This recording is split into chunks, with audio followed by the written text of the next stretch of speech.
जई हजारो जी के टोली में चोली बटवा दे बहोली में। आ जई हजारो जी के टोली में चोली बटवा दे बहोली में। अरे ढेर बोला तारा। होली है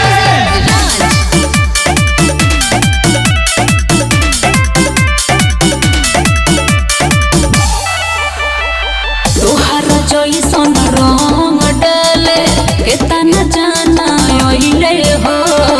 रंग लिहले गाल बाकी ढूंढी ना रंग पहिले हो। आज तो पूरा रंगाई हब्बा घट हाथ दे हम तोहे पिचकारी हो।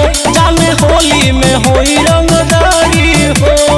ऐसन बात ना हम फंसब नहीं मिठू तोहरा बोली में।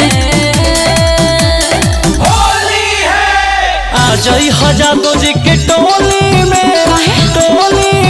चोली बटवा दे बहोली में। अरे अरे आ जई हजारो जी के टोली में चोली बटवा दे बहोली में। ऐसन बात बका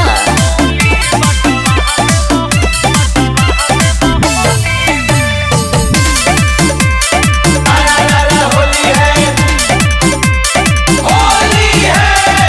छुआ जानी नरम देहिया माथा होता गरम हो। पी के भंगिया ना सजनी हमरो तू धरम हो।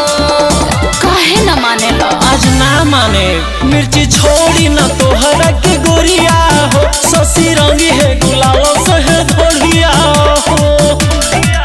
पागल आइल बड़ा लगे आज होली में। होली है आ जई हजारो जी के टोली में चोली बटवा दे बहोली में। आ जई हजारो जी के टोली में चोली बटवा दे बहोली में।